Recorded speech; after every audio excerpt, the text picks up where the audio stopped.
नमस्कार, S news मध्ये आपले स्वागत। मी स्नेहांकिता आणि सविस्तर बातम्यांपूर्वी टाकूयात एक नजर आजच्या ठळक घडामोडींवर।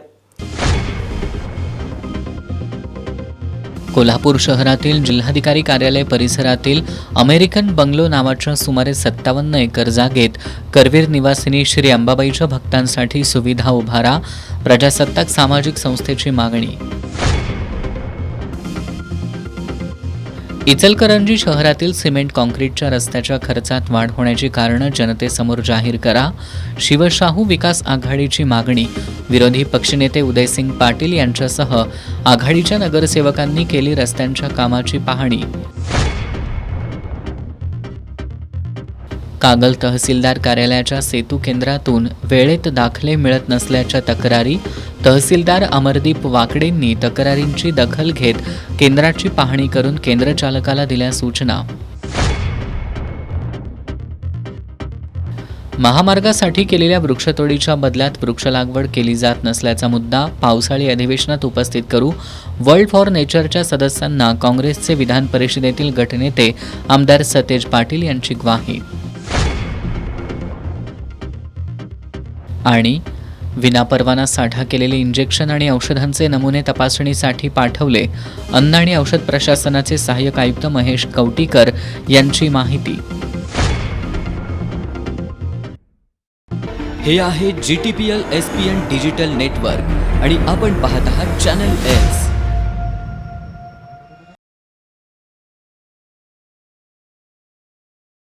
एस न्यूज मध्ये आपलं पुन्हा एकदा स्वागत। कोल्हापूर शहरातील मध्यवर्ती भागात असलेल्या सिटी सर्वे क्रमांक 259 अ अर्थात अमेरिका बंगलो या नावानं ओळखल्या जाणाऱ्या सुमारे 57 एकर 17 गुंठे जमिनीबाबत राज्य शासनाच्या महसूल विभागानं महत्त्वपूर्ण आदेश दिलाय।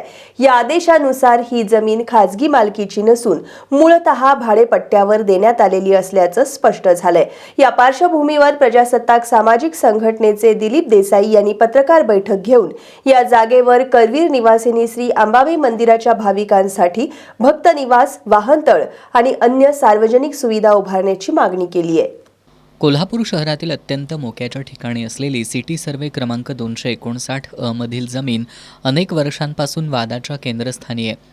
अमेरिका बंगलो म्हणून ओळखल्या जाणाऱ्या 57 एकर 17 गुंठे क्षेत्रफळाच्या जमिनीची किंमत कोट्यावधी रुपये आहे। प्रजासत्ताक सामाजिक संघटनेचे दिलीप देसाई यांनी या प्रकरणाबाबत तक्रार दाखल केली होती। त्यांच्या म्हणण्यानुसार तत्कालीन जिल्हाधिकारी लक्ष्मीकांत देशमुख आणि सहकाऱ्यांच्या निर्णयामुळे या जमिनीसंदर्भात अनेक अनियमितता घडल्या आहेत। सरकारी मालकीची असलेली ही जमीन काही व्यक्तींनी स्वतःची असल्याप्रमाणे व्यवहारात आणल्याचा आरोपही देसाई यांनी केलाय।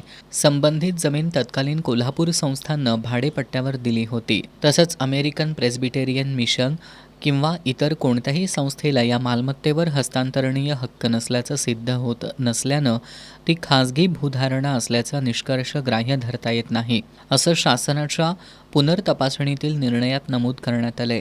या प्रकरणात अतिरिक्त विभागीय आयुक्त पुणे विभाग तसंच जिल्हाधिकारी कार्यालयाचे काही पूर्वीचे आदेश रद्द करण्यात आलेत। वादग्रस्त मिळकतीचा भूधारणा प्रकार ब कायम ठेवण्याचे निर्देशही देण्यात आलेत। अंतिम निर्णय होईपर्यंत संबंधित जमिनीबाबत कोणत्याही प्रकारचे हस्तांतरण, दस्त नोंदणी अथवा मालमत्ता पत्रिकेवरील बदल करण्यास निर्बंध घालण्यात आलेत। तसंच सक्षम प्राधिकरणाच्या पूर्वपरवानगीशिवाय कोणताही व्यवहार करू नये असाही आदेश देण्यात आल्याचं दिलीप देसाई यांनी पत्रकार बैठकीत सांगितलंय। ही जमीन शासनाच्या ताब्यात ठेवून करवीर निवासिनी श्री अंबाबाई देवीच्या दर्शनासाठी येणाऱ्या भाविकांसाठी आधुनिक भक्तनिवास, वाहनतळ आणि इतर सार्वजनिक सुविधा उभाराव्यात अशी मागणी देसाई यांनी केली आहे। कोल्हापूर शहराच्या मध्यवर्तीमध्ये रिसं नंबर 249 अमेरिकन मशिनरी बंगलो या नावानं सरकार हक्कातली जमीन आहे। ही जमीन 57 एकर 17 गुंठे आहे। हिची किंमत कोट्यावधी रुपये आहे। परंतु सन 2010 साली तत्कालीन जिल्हाधिकारी लक्ष्मीकांत देशमुख यांच्या सहकार्याने संगनमतानं एक फ्रॉड करून सत्ता प्रकार म्हणजे भाडेपट्ट्यानं दिलेल्या सरकारी जमीन त्याचं सत्ता प्रकार करून खाजगी जमीन केल्या आणि ह्यात खऱ्या अर्थानं भ्रष्टाचाराला सुरुवात झाली। ज्यांना अधिकार नव्हते, सरकारची जमीन ती माझीच जमीन म्हणून काही लोकांनी ट्रस्टीनी ही जमीन कुमार बिल्डर्स नावाच्या व्यक्तीला विकली आणि त्यानं अनेक लोकांना पुढं विकली. आणि याबाबतची तक्रार मी सन 2015पासून याचा लढा लढतो आहे. माननीय सैनी साहेबांनी, जिल्हाधिकारी यांनी याची चौकशी करून अहवाल केलं. रेखाराव साहेबांनी याची ऑर्डर केली. त्याच्यानंतर विभागीय आयुक्तांनी याची ऑर्डर सरकारच्या बाजूने केली आणि त्यानंतर अपील झालं शासनाकडं बावनकुळे साहेबांच्याकडं. बावनकुळेंनी ज्यावेळेला आदेश दिला त्या आदेशामध्ये जी काही अर्जकर्ते होते त्या अर्जकर्त्यामध्ये वरद डेव्हलपर्स होतं, परत ही ओसवाल वगैरे हे असे अनेक लोक होती. ह्यांची सर्वांची अपीलं फेटाळली आणि त्या आदेशामध्ये स्पष्टपणे लिहिलेलं आहे की सदर 2010चा जो काही आदेश लक्ष्मीकांत देशमुखनी ब सत्ताकारचा क केला होता तो आदेश रद्द करण्यात आलेला आहे. ब सत्ता कायम करण्यात आलेला आहे. याचाच अर्थ सदरची जमीन ही सरकार आहे. ही सरकार जमीन ट्रस्टची नाही आहे किंबहुना खाजगी व्यक्तीची नाही. त्यामुळे या जमिनीचा वापर भविष्यामध्ये कोल्हापूर शहरातल्या किंवा तसेच पर्यटकांना श्री करवीर निवासिनी अंबाई भक्त निवास तिथं व्हावा आणि पार्किंगची व्यवस्था जी काय समस्या आहे या कोल्हापुरातली ती सर्व पार्किंग या जागेवर करावं यासाठी मी पाठपुरावा करणार आहे. कोल्हापूर शहराच्या मध्यवर्ती भागातील अत्यंत मौल्यवान समजल्या जाणाऱ्या अमेरिका बंगलो या जमिनीबाबत शासनाच्या निर्णयानंतर या प्रकरणाला नवं वळण मिळाले. ही जमीन खाजगी मालकीची नसल्याचं स्पष्ट झाल्यानंतर आता तिचा उपयोग सार्वजनिक हितासाठी करण्याची मागणी होतीये. करवीर निवासिनी श्री अंबाबाईच्या दर्शनासाठी येणाऱ्या लाखो भाविकांच्या सुविधांसाठी इथं भक्तनिवास, पार्किंग आणि अन्य सोयी उभारण्याचा प्रजासत्ताक संघटनेच्या मागणीबाबत शासन काय निर्णय घेणार हे पाहावं लागणार आहे. इचलकरंजी महानगरपालिकेच्या वतीनं शहरातील काही रस्ते सिमेंट काँक्रीटचे करण्याचं काम सुरू आहे. आज शिवशाहू विकास आघाडीच्या नगरसेवकांनी या कामाची पाहणी केली. यावेळी विरोधी पक्षनेते उदयसिंग पाटील यांनी रस्त्याच्या कामांसाठीच्या वाढत्या खर्चाबद्दल गंभीर प्रश्न उपस्थित करत प्रशासनानं खुलासा करावा अशी मागणी केली आहे. इचलकरंजी महानगरपालिकेमार्फत शहरातील डॉक्टर बाबासाहेब आंबेडकर पुतळा ते थोरात चौक, थोरात चौक ते निरामय हॉस्पिटल आणि निरामय हॉस्पिटल ते महासत्ता चौक या ठिकाणी सुमारे 12 कोटी रुपयांच्या सिमेंट काँक्रीट रस्त्यांच्या मजबूतीकरण आणि रुंदीकरणाची कामं सुरू आहेत. या कामांची महापालिकेतील विरोधी पक्षनेते उदयसिंग पाटील यांच्यासह शिवशाहू विकास आघाडीच्या नगरसेवकांनी पाहणी केली. यावेळी संबंधित रस्त्यांच्या कामासाठी मंजूर करण्यात आलेल्या निधीपेक्षा अतिरिक्त खर्चाचा प्रस्ताव समोर येत असल्याची माहिती मिळाल्याचं विरोधी पक्षनेते पाटील यांनी सांगितलं. मूळ 12 कोटी रुपयांच्या कामांमध्ये आणखी सुमारे 6 कोटी रुपयांच्या खर्चाची चर्चा होत असल्यानं नागरिकांच्या कराच्या पैशांचा योग्य वापर होतोय का असा प्रश्न त्यांनी उपस्थित केला. रस्त्यांची कामं सुरू करण्यापूर्वी विविध विभागांमध्ये समन्वय साधण्यात आला होता का? भविष्यात पुन्हा खोदकाम टाळण्यासाठी योग्य नियोजन का करण्यात आलं नाही? तसंच ड्रेनेज, पाणीपुरवठा, गॅस पाईपलाईन आणि इतर विकास कामांसाठी वारंवार रस्ते खोदण्याची वेळ का आली? याबाबत प्रशासनानं उत्तर द्यावं अशी मागणी त्यांनी केली. अतिरिक्त खर्चाची आवश्यकता निर्माण झाली असल्यास त्यामागील तांत्रिक कारणं नागरिकांसमोर स्पष्ट करण्यात यावीत. या कामांसाठी स्वतंत्र तांत्रिक अहवाल जाहीर करून संपूर्ण निविदा प्रक्रिया पारदर्शक पद्धतीनं राबवण्यात आली का याचा खुलासा प्रशासनानं करावा अशी मागणी पाटील यांनी केली. प्रशासनानं तात्काळ खुलासा करून वस्तुस्थिती जनतेसमोर मांडावी, अन्यथा शिवशाहू विकास आघाडीच्या वतीनं तीव्र आंदोलन छेडण्यात येईल असा इशारा विरोधी पक्षनेते उदयसिंग पाटील यांनी दिलाय. या पाहणीवेळी नगरसेवक संजय तेलनाडे, अमरजीत जाधव, राजू आलासे, रणजित जाधव यांच्यासह आघाडीचे अन्य नगरसेवक उपस्थित होते. राष्ट्रीय काँग्रेस पक्षाला एक वेगळा इतिहास आहे. पक्षाचे नेते खासदार राहुल गांधी हे पक्ष संघटना मजबूत करण्याकडे विशेष लक्ष देत आहेत. आपण प्रत्येक कार्यकर्त्यानं पक्ष संघटना वाढीसाठी प्रयत्न केले पाहिजेत असं प्रतिपादन काँग्रेसचे विधान परिषदेतील गटनेते आमदार सतेज पाटील यांनी केलं. काँग्रेसचे नूतन शहराध्यक्ष प्रवीण केसरकर यांच्या पक्ष कार्यालय प्रवेश सोहळ्यात ते बोलत होते. राष्ट्रीय काँग्रेसचे नवनियुक्त कोल्हापूर शहराध्यक्ष नगरसेवक प्रवीण केसरकर यांचा पक्ष कार्यालय प्रवेश सोहळा विधान परिषदेतील काँग्रेसचे गटनेते आमदार सतेज पाटील आणि माजी आमदार ऋतुराज पाटील यांच्या प्रमुख उपस्थितीत पार पडला. यावेळी बोलताना आमदार सतेज पाटील यांनी राष्ट्रीय काँग्रेस पक्षाला एक वेगळा इतिहास आहे. पक्षाचे नेते खासदार राहुल गांधी हे पक्ष संघटना मजबूत करण्याकडे विशेष लक्ष देत आहेत. आपण प्रत्येक कार्यकर्त्यांनी सुद्धा पक्ष संघटना वाढीसाठी प्रयत्न केले पाहिजेत असं प्रतिपादन केलं. यावेळी मावळते शहराध्यक्ष सचिन चव्हाण, महापालिकेतील विरोधी पक्षनेते राजेश लाटकर, भारती पोवार, सूर्यकांत पाटील बुद्धिहाळकर, माजी उपमहापौर भूपाल शेटे, नगरसेवक अमर समर्थ, स्वाती येवलुजे, सुषमा जरग, दीपाली घाटगे आदींनी मनोगत व्यक्त करून नूतन शहराध्यक्ष प्रवीण केसरकर यांना शुभेच्छा दिल्या. या कार्यक्रमाला बाळासाहेब सरनाईक, शशांक बावचकर, महापालिकेतील काँग्रेसचे गटनेते इंद्रजित बोंद्रे, नगरसेवक संजय मोहिते, प्रतापसिंह जाधव, मधुकर रामाणे, राहुल माने, ऋग्वेदा माने, सचिन चौगले, सुभाष बुचडे, भैया खेडकर, रुपाली पोवार धामोडकर, शशिकांत पाटील, सरलाताई पाटील, पुलाची शिरोलीचे माजी सरपंच शशिकांत खवरे यांच्यासह कोल्हापूर महापालिकेतील काँग्रेसचे सर्व नगरसेवक आणि काँग्रेसच्या विविध सेलचे पदाधिकारी उपस्थित होते. कोल्हापूर शहर आणि जिल्ह्यातील काही शाळा ठराविक दुकानातच शालेय गणवेश खरेदी करण्याची सक्ती करण्यासह सक्तीनं फी वसूल करत असल्याचा आरोप कोल्हापूर शहर आणि जिल्हा नागरिक कृती समितीनं केलाय. कृती समितीनं अशा शाळांवर कारवाई करण्याची मागणी करणारं निवेदन शिक्षण उपसंचालक प्रभावती कोळेकर यांना सादर केलंय. यावर शिक्षण उपसंचालक कोळेकर यांनी याबाबत प्राथमिक आणि माध्यमिक शिक्षण अधिकाऱ्यांना चौकशीचे आदेश दिले असल्याचं सांगितलंय. शासनाचं अनुदान घेणाऱ्या अनेक प्राथमिक शाळांमध्ये ठराविक दुकानातच गणवेश आणि शालेय साहित्याची खरेदी केली पाहिजे अशी सक्ती करण्यात येतेय असा आरोप कोल्हापूर शहर आणि जिल्हा नागरिक कृती समितीच्या वतीनं करण्यात आलाय. शाळा चालू नाही तोवरच शालेय फीची सुद्धा मागणी होत असल्याचा आरोप त्यांनी केला.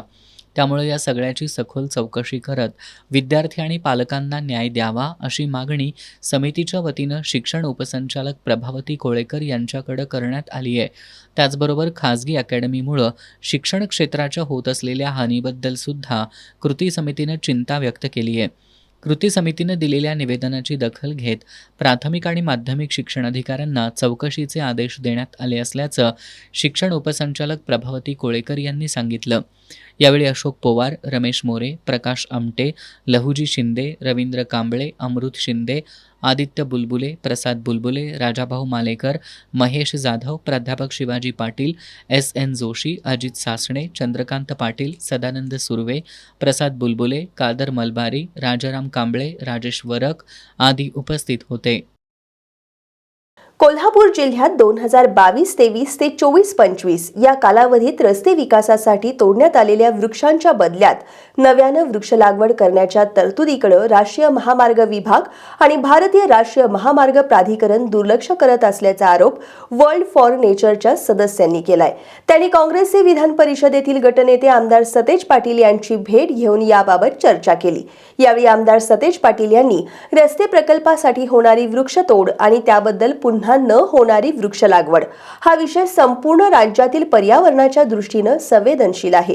त्यामुळे पावसाळी अधिवेशनात हा विषय मांडून त्याची पूर्तता करण्यासाठी प्रयत्न करू अशी ग्वाही दिली. यावेळी वर्ल्ड फॉर नेचरचे अभिजित वाघमोडे, निर्मला बेदरे, ताहिर शेख, दिग्विजय शिर्के, परितोष उरकुडे, विदुला स्वामी, सविता साळोखे, सुनील पाच्छापुरे उपस्थित होते. तुकाराम मुंडे यांनी आयुक्तपदाची सूत्र स्वीकारल्यापासून अन्न आणि औषध प्रशासनानं राज्यभरात धडक कारवाया सुरू केल्यात. सोमवारी कोल्हापुरात केलेल्या कारवाईत विनापरवाना साठवण्यात आलेला सुमारे 13,62,000 रुपयांचा इंजेक्शनचा साठा जप्त करण्यात आलाय. अन्न आणि औषध प्रशासनाच्या कोल्हापूर कार्यालयाला शहरातील रविवार पेठेतील सुभाष रोड परिसरातील एका घरात विनापरवाना प्रतिजैविक इंजेक्शन आणि ॲलोपॅथिक औषधांचा साठा करण्यात आल्याची माहिती मिळाली होती. या माहितीवरून टाकलेल्या धाडीत त्या ठिकाणी कोणत्याही वैध परवानगीशिवाय सातातील मेड टब्स फार्मा कंपनीचा सुमारे 13,62,000 रुपयांचा औषध साठा ठेवण्यात आल्याचं उघडकीला आलं. अन्न आणि औषध प्रशासनानं हा साठा जप्त केल्याचं सहाय्यक आयुक्त महेश कवटीकर यांनी सांगितलं. 8 तारखेला एक जवळपास संध्याकाळी विनापरवाना औषध जप्ती केलेली आहे. सदरचे ठिकाण म्हणजे रविवार पेठ बी वॉर्ड कोल्हापूर येथे दाळ टाकली आणि विनापरवाना औषध साठवणूक व विक्री असल्यामुळे जवळपास सुमारे 13,62,147 रुपयांचा माल औषधे जप्त केलेली आहेत.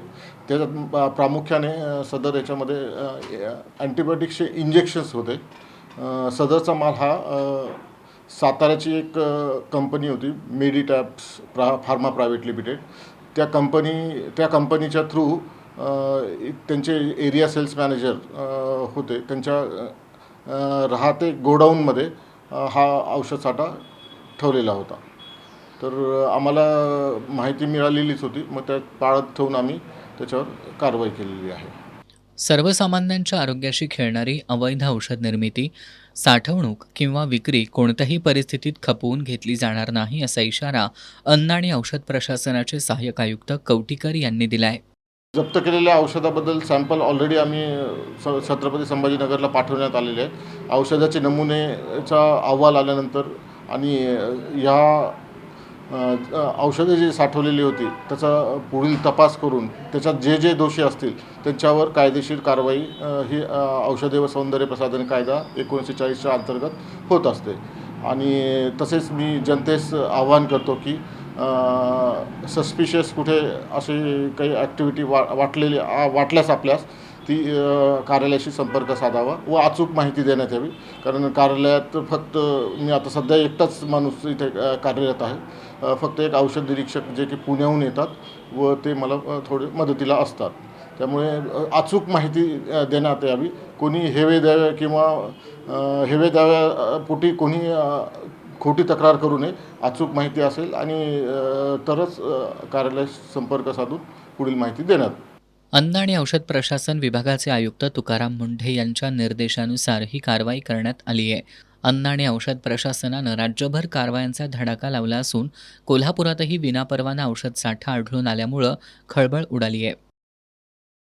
राधानगरी तालुक्यातील मुदत संपलेल्या 19 ग्रामपंचायतींपैकी 12 ग्रामपंचायतींसाठी सदस्यपदाच्या प्रभागनिहाय आरक्षण सोडतीची प्रक्रिया आज पार पडली.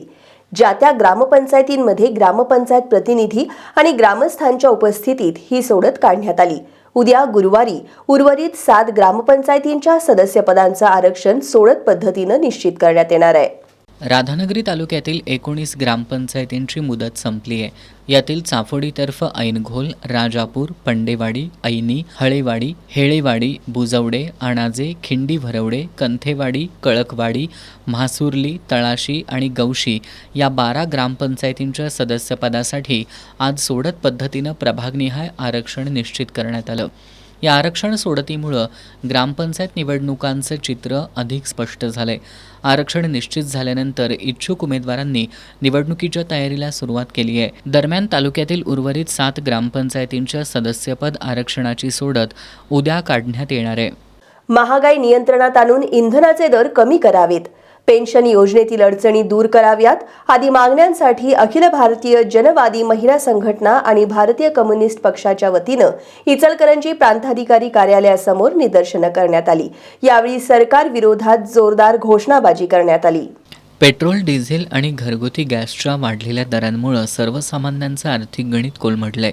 त्यामुळं महागाई नियंत्रणात आणून इंधन दरवाढ तात्काळ मागं घ्यावी, श्रावणबाळ, संजय गांधी निराधार पेन्शन योजनांसाठी असलेली वार्षिक उत्पन्न मर्यादा वाढवावी, अन्न सुरक्षा योजनेची उत्पन्न मर्यादा 1 लाख रुपयांपर्यंत करावी, हातकणंगले तालुक्यातील रेशन दुकानं तातडीनं सुरू करावीत, तसंच कामगार विरोधी 4 श्रमसंहिता रद्द कराव्यात आदी मागण्या अखिल भारतीय जनवादी महिला संघटना आणि भारतीय कम्युनिस्ट पक्षाच्या वतीनं करण्यात आल्यात.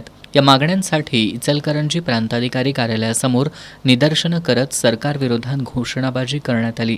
आंदोलनात कॉम्रेड चंद्रकला मगदूम, मुमताज हैदर, विकास पाटील, सदा मलाबादे, अप्पा सोपरीट, अनिल जंगले, उत्तम साळुंखे आदी सहभागी झाले होते. KIT अभियांत्रिकी महाविद्यालयाच्या वतीनं अभियांत्रिकी क्षेत्रातील करिअरच्या संधी आणि प्रथम वर्ष अभियांत्रिकी प्रवेश प्रक्रिया 2026 हे मार्गदर्शनपर शिबिर आयोजित करण्यात आलं होतं. या शिबिराला विद्यार्थी आणि पालकांचा उत्स्फूर्त प्रतिसाद लाभला. आजच्या स्पर्धात्मक युगात योग्य करिअरची निवड आणि प्रवेश प्रक्रियेतील अचूक मार्गदर्शन ही विद्यार्थ्यांसाठी अत्यंत महत्त्वाची गरज बनली आहे. याच पार्श्वभूमीवर KIT अभियांत्रिकी महाविद्यालयाच्या वतीनं अभियांत्रिकी क्षेत्रातील करिअरच्या संधी आणि प्रथम वर्ष अभियांत्रिकी प्रवेश प्रक्रिया 2026 हे मार्गदर्शन शिबिर पार पडलं. याला कोल्हापूर जिल्ह्यासह सांगली, सातारा, सिंधुदुर्ग जिल्ह्यातील विद्यार्थी आणि पालकांचा उत्स्फूर्त प्रतिसाद लाभला. प्रमुख मार्गदर्शक म्हणून बोलताना डॉक्टर मोहन वनरोट्टी यांनी अभियांत्रिकी क्षेत्रातील अमर्याद संधी या विषयावर सखोल मार्गदर्शन केलं. कृत्रिम बुद्धिमत्ता, data science, robotics, automation, smart manufacturing आणि इंडस्ट्री 4.0 मुळे अभियांत्रिकी क्षेत्रात अभूतपूर्व बदल घडत असल्याचं त्यांनी सांगितलं. विद्यार्थ्यांनी केवळ पदवी मिळवण्यावरच न थांबता कौशल्य आधारित शिक्षण, संशोधन, नवोपक्रम आणि उद्योजकता याकडेही लक्ष केंद्रित करण्याचं आवाहन त्यांनी केलं. Aeronautical, marine, agricultural, electrical, electronics, biotechnology, computer science यासारख्या विविध शाखांमध्ये भविष्यात मोठ्या प्रमाणावर रोजगार आणि उद्योजकतेच्या संधी उपलब्ध होणार असल्याचं सांगत त्यांनी विद्यार्थ्यांना आपल्या आवडी आणि क्षमतांनुसार योग्य शाखेची निवड करण्याचा सल्ला दिला.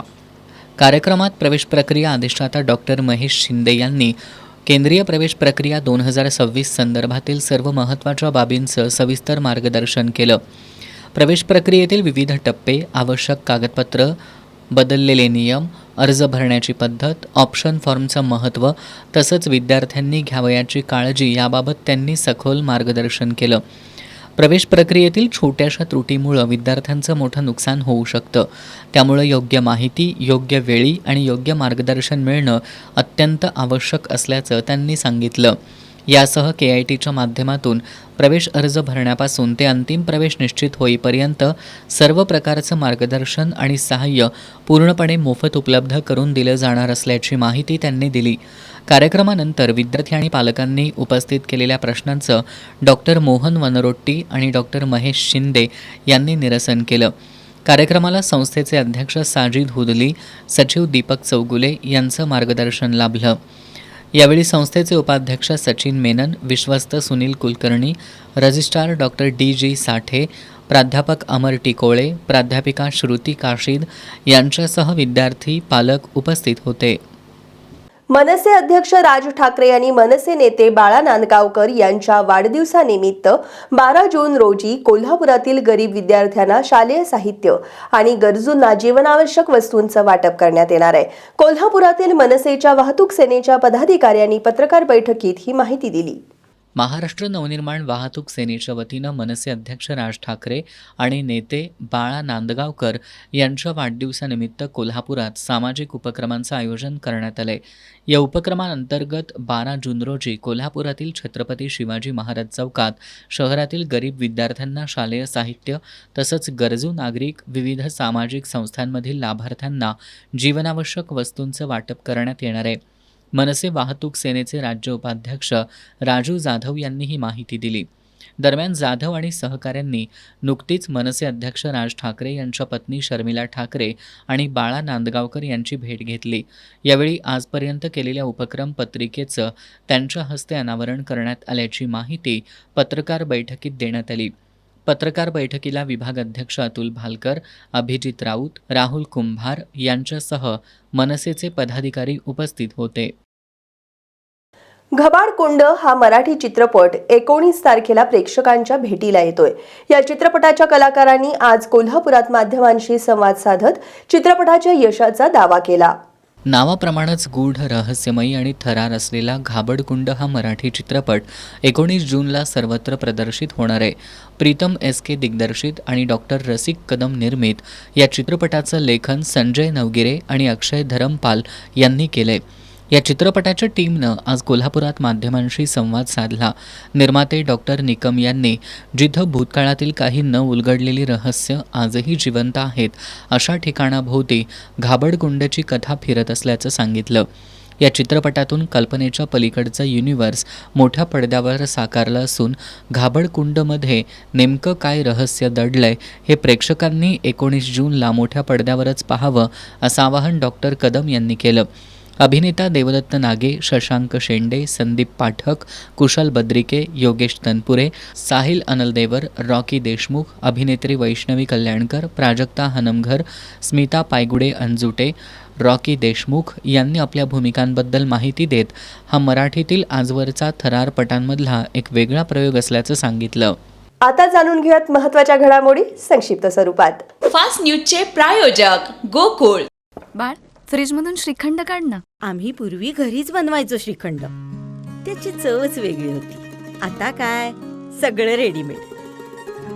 आजी, हे श्रीखंड खाऊन बघ. आज तुझ्या आईनं घरीच बनवलं की काय? हे आहे गोकुळचं श्रीखंड. अगदी जिभेवर रेंगाळणार. जिभेवरच नाही तर मनावरही रेंगाळणार. गोकुळ श्रीखंड, मनावर रेंगाळणार. पाण्याचा एक थेंबही मिळणार नाही, सिंधू जल करारावर भारताची आक्रमक भूमिका, पाकिस्तानची कोंडी. अनिल अंबानी यांना उच्च न्यायालयाचा दिलासा, कठोर कारवाई न करण्याचे आदेश. 20 जूनला दिल्लीत पुन्हा आंदोलन, कॉक्रोच जनता पार्टीचा केंद्र सरकारला इशारा. शक्तीपीठ महामार्गाविरोधात विटा तहसील कार्यालयावर शेतकरी आक्रोश मोर्चा, पहाटे 2 वाजता सर्वेक्षण का करताय, राजू शेट्टींचा प्रांताधिकाऱ्यांना सवाल. सावित्रीबाई फुले मालिका बंद होऊ देणार नाही, अमोल कोल्हेंची मोठी घोषणा. रोहित पवारांकडून मालिकेसाठी 50 लाखांची मदत. ब्रेकनंतर सविस्तर बातमीपत्रामध्ये आपलं पुन्हा एकदा स्वागत. कोल्हापुरातील संभाजीनगरमधील विशाल हरीश शेळके या तरुण उद्योजकानं कागल पंचतारांकित औद्योगिक वसाहतीमधील एका आंब्याच्या झाडाला गळफास लावून घेत आत्महत्या केली आहे. एमटेक पर्यंत शिकलेल्या विशाल यांचा कोल्हापुरातील उद्यमनगरात कारखाना आहे. आत्महत्येचं नेमकं कारण समजू शकलेलं नाही. कागल पोलीस या प्रकरणी अधिक तपास करतायत. कागलमध्ये राज्य उत्पादन शुल्क विभागानं अवैध भेसळयुक्त ताडी वाहतुकीवर मोठी कारवाई करत 2 संशयितांना अटक केली आहे. कारवाईत तब्बल 280 लिटर भेसळयुक्त ताडी आणि वाहनासह सुमारे 5.6 लाख रुपयांचा मुद्देमाल जप्त करण्यात आलाय. कागल पंचतारांकित औद्योगिक वसाहत ते लक्ष्मी टेकडी मार्गावर एका वाहनातून अवैध भेसळयुक्त ताडीची वाहतूक होत असल्याची गुप्त माहिती राज्य उत्पादन शुल्क विभागाला मिळाली होती. माहितीच्या आधारे निरीक्षक शंकर आंबेरकर यांच्या पथकानं सापळा रचत मंगळवारी सकाळच्या सुमाराला हॉटेल पल्लवी परिसरात संशयित वाहन थांबवून झडती घेतली. यावेळी वाहनामध्ये 6 निळ्या आणि 2 पिवळ्या रंगाच्या कॅनमध्ये भरलेली सुमारे 280 लिटर भेसळयुक्त ताडी आढळून आली. ही भेसळयुक्त ताडी, मोबाईल फोन आणि वाहतुकीसाठी वापरलेलं वाहन असा एकूण 5,78,200 रुपयांचा मुद्देमाल जप्त करण्यात आला. तसंच साकेत प्रदीप बोर्लीकर आणि नितीन बाजीराव माने या दोघांना ताब्यात घेण्यात आलं असून त्यांच्याविरुद्ध महाराष्ट्र दारूबंदी कायद्याअंतर्गत गुन्हा दाखल करण्यात आलाय. जप्त करण्यात आलेल्या ताडीचे नमुने तपासणीसाठी पाठवण्यात आले असून तिच्यामध्ये भेसळ असल्याचा प्राथमिक संशय व्यक्त करण्यात आलाय. अशा प्रकारच्या भेसळयुक्त ताडीचं सेवन केल्यास नागरिकांच्या आरोग्यावर गंभीर परिणाम होऊ शकतात. त्यामुळं अवैध मद्य निर्मिती, वाहतूक आणि विक्री विरोधात विभागानं कारवाईचा बडगा उगारलाय. दरम्यान दोन्ही संशयितांना आज न्यायालयात हजर केलं असता त्यांना 1 दिवसाची पोलीस कोठडी सुनावण्यात आली. आयुक्त राजेश देशमुख, सह आयुक्त प्रसाद सुर्वे, विभागीय उपायुक्त विजय चिंचाळकर, अधीक्षक स्नेहलता नरवणे आणि उपाधीक्षक युवराज शिंदे यांच्या मार्गदर्शनाखाली करण्यात आली. निरीक्षक शंकर आंबेरकर या प्रकरणी अधिक तपास करतायत. शिरोली MIDC परिसरात घरगुती वापराच्या गॅस टाक्यांची बेकायदेशीर विक्री करणाऱ्या रॅकेटवर स्थानिक गुन्हे अन्वेषण शाखेनं धडक कारवाई केली आहे. या कारवाईत दोघांना ताब्यात घेऊन मूळ मालकासह एकूण 3 गुन्हा दाखल करण्यात आलाय. त्यांच्याकडून 3,20,000 रुपयांचा मुद्देमाल जप्त करण्यात आलाय. बेकायदेशीर घरगुती गॅस विक्री आणि साठा करणाऱ्यांविरोधात स्थानिक गुन्हेन्वेषण शाखेच्या पथकानं शिरोली MIDC परिसरात विशेष मोहीम राबवली. यावेळी रिक्षा आणि टेम्पो असोसिएशन चौक परिसरात एका मालवाहू टेम्पोमधून घरगुती वापराच्या 4 किलो वजनाच्या गॅस टाक्यांची विक्री होत असल्याची गोपनीय माहिती पोलिसांना मिळाली. या माहितीच्या आधारे सहाय्यक पोलीस निरीक्षक सागर वाघ यांच्या पथकानं तात्काळ छापा टाकला. कारवाई दरम्यान टेम्पोमधून 4 किलो वजनाच्या 38 घरगुती गॅस टाक्या आढळून आल्या. चौकशीत या टाक्या शिरोली MIDCतील कामगारांना विकण्यासाठी आणल्याची माहिती समोर आली. पोलिसांनी गॅस टाक्या आणि वाहतुकीसाठी वापरण्यात आलेला टेम्पो असा एकूण 3,20,200 रुपयांचा मुद्देमाल जप्त केलाय. या प्रकरणी मयूर संतोष भरणकर, मोहम्मद वसीम सईद खान आणि मोहित सुरेशचंद्र गुप्ता यांच्यावर शिरोली MIDC पोलीस ठाण्यात गुन्हा दाखल करण्यात आलाय. यातील दोघांना ताब्यात घेण्यात आलं असून त्यांना पुढील कारवाईसाठी शिरोली MIDC पोलिसांच्या ताब्यात देण्यात आले. स्थानिक गुन्हेन्वेषण शाखेचे निरीक्षक सुशांत चव्हाण, सहाय्यक पोलीस निरीक्षक सागर वाघ आणि त्यांच्या पथकानं ही कारवाई केली. कोल्हापूर महानगरपालिकेत आज झालेल्या महत्त्वपूर्ण बैठकीत डॉग शेल्टर उभारणी, शहरातील पथदिवे कार्यान्वित करणं आणि जनरल बजेटमधील विकास कामांबाबत निर्णय घेण्यात आले. महापौर रूपाराणी निकम यांच्या अध्यक्षतेखाली आणि आयुक्त डॉक्टर राजेंद्र भारुड यांच्या उपस्थितीत ही बैठक पार पडली. कोल्हापूर महानगरपालिकेच्या स्थायी समिती सभागृहात महापौर रूपाराणी निकम यांच्या अध्यक्षतेखालील बैठकीत शहरातील विविध विकास कामांचा आढावा घेण्यात आला. डॉग शेल्टर उभारणीसाठी बापट कॅम्प, फालसवडे आणि पुईखडेतील जागांचा पर्याय विचाराधीन असून अंतिम निर्णयासाठी आमदारांशी चर्चा करून पुढील प्रक्रिया ठरवण्यात येणार आहे. महापौरांनी या बैठकीत डॉग शेल्टरचे आराखडे तातडीनं सादर करण्याच्या सूचना दिल्या. शहरातील बंद पथदिव्यांच्या समस्येवरही बैठकीत चर्चा झाली. पूर्वीची EESL कंपनी ब्लॅकलिस्ट करण्याची प्रक्रिया अंतिम टप्प्यात असून नवीन ठेकेदार नियुक्तीसाठी शासनाकडे विशेष परवानगी मागण्याचा निर्णय घेण्यात आला. तोपर्यंत CSR निधीतून LED पथदिवे उपलब्ध करून बसवण्याचं निश्चित करण्यात आले. आयुक्त डॉक्टर राजेंद्र भारुड यांनी महापालिकेच्या आर्थिक स्थितीची माहिती देताना दरवर्षी सुमारे 350 ते 400 कोटी रुपयांचा खर्च अत्यावश्यक सेवांवर होत असल्याचं सांगितलं. त्यांनी उत्पन्न वाढीसाठी विविध उपाययोजना राबवण्यात येणार असल्यानं चालू आर्थिक वर्षात त्याचे सकारात्मक परिणाम दिसतील असा विश्वास व्यक्त केला. बैठकीत गटनेते आणि सदस्यांनी जनरल बजेटमधील निधी वाटपाबाबत आपली मतं मांडली. काही सदस्यांनी प्रभागनिहाय समान निधी मिळावा तर काहींनी उत्पन्नाशी सुसंगत वाटप व्हावं अशी मागणी केली. महापालिकेचे उत्पन्न वाढवण्यासाठी पदाधिकारी आणि सदस्यांनी प्रशासनाला सहकार्य करण्याची ग्वाही दिली. महापौर रूपाराणी निकम यांनी जनरल बजेटमधील निधी प्राधान्यानं ड्रेनेज आणि पिण्याच्या पाण्याच्या योजनांसाठी वापरण्याचं सूचित केलं.